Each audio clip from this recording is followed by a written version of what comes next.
இப்போ வந்து எங்கே வந்திருக்கோன்னா பெருச்சி பைரவர் கோயில். இந்த கோயிலில் சிறப்பு என்னன்னு கேட்டிங்கன்னா, காசி பைரவர் இவர். இந்த பைரவர் வந்து செஞ்சது வந்து போகநாதர் முன்னாடி பார்த்தா பைரவராக காட்சி தருவார்.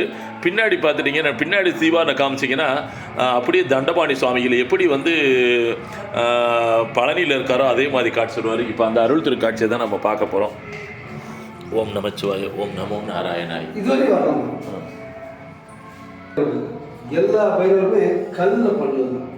9 மூலிகை கொண்ட நவபாசனம் உலகத்திலே நம்ம ஒரு கோயில் உள்ளது. நவபாசனம் வாயில சொன்னாலே புண்ணியமாக, அப்போ பார்த்தா எவ்வளோ புண்ணியம். போகர்ங்கிற சித்தர் பண்ணது. போகர் வந்து 3 தான் பண்ணியிருக்கு. ஃபஸ்ட்டு இது, 2வது பழனி முருகன், 3வது கொடைக்கானலில் பூம்பாறை. போகர் வந்து தீவிரமான முழு பக்தர். அதை வடிவமைச்சு பண்ணியிருப்பார். முன்னால் பார்த்தா பைரவராகும், சுவாமிக்கு பேக் சைடு பார்த்தா பழனி முருகன் தண்டாயுதமான இடுப்பில் கையை வச்சு எந்த குளத்தில் அப்புறம் அதே மாதிரி. உலகத்திலே நவபாசனத்திலே பைரவருக்கு ஒரே ஸ்தலம் கொடுத்தார். இந்த பைரவரை பார்த்துட்டு போனாலே அவ்வளோ சுட்சமாக இருக்கும். இவரே பெரிய பைரவ உபாசகர். இருந்தாலும் இவரே நம்ம கோயிலுக்கு அதே பெரிய பைரவர் அணுகிறதுக்காக தான் வந்திருக்கோம்.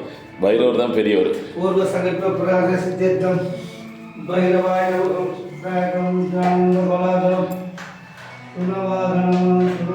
லைட் ஆஃப் பண்ணிக்கிறோமா? லைட் ஆஃப் பண்ணிடுவோமா? ஆஃப் பண்ணால் தான் அது தெரியும். சரி சரி சரி சரி.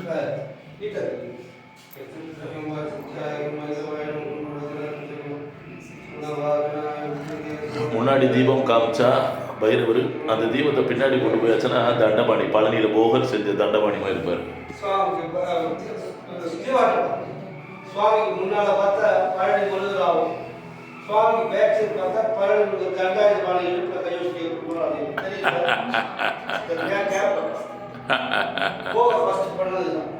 உலகத்திலே நவபாசனத்திலே பைரவருக்கு ஒரே ஸ்தலம் கொடுத்தார். போகிறது தீவிரமான முருகன், முன்னாள் பைரவராகும், சுவாமிக்கு பின்னால் பார்த்தா முருகராகும். எல்லா சிவாலயத்திலும் பைரவர் இருக்கார். எல்லா பைரவரும் கல்லில் பண்ணது.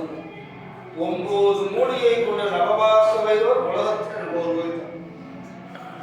இவற்றில் போயிட்டாலே காரிய அனுகூலமாக இருக்கும். நல்லா வேண்டி உடனே காரிய அனுகூலமாக இருக்கும். சரி, பார்த்தீங்களா? பார்த்துட்டேன். ஓம் நமோ நம சிவாய், ஓம் நமோ நாராயணாய். வணக்கம் மச்சமுனி சித்தர் சபை நண்பர்களே. இது வந்து கன்றமாணிக்கம்ன்ற ஊர், பெருச்சி பைரவர் கோயில். முன்னாடி பார்த்தா வந்து பைரவராகவும், பின்னாடி தீபாவளி காமிக்கும் போது பழனியில் காமிச்சேன். பழனியில் எப்படி போகநாதர் செஞ்ச தண்டபாணி இருக்கிற அப்படி அண்ணன் வந்து என்னோட திக்கஸ்ட் ஃப்ரெண்டு. உயர்ந்த மனிதருங்க. மற்றவங்க மேலே எனக்கு ரொம்ப பிடிக்கும். காரணம் எல்லாருமே அப்படி இப்படி இவர் வந்து ஆசிரியர் என்னன்னு தெரியாதவர். ஆன்மீகத்தில் ரொம்ப ஈடுபாடு, ரொம்ப எனக்கு ரொம்ப பிடிக்கும். அவர் ரொம்ப மரியாதையாக இருப்பார். அண்ணன் வந்து வணக்கம் சுந்தரராஜனே, வணக்கம் மச்சமுனி சித்தர் சபை தர்மான்களே. இந்த யாத்திரையின் அனுகிரகம் தங்களுக்கும் தங்கள் குடும்பத்தாருக்கும் வந்து சேரும். ஓம் நமோ நாராயணாய, ஓம் நம சிவாய.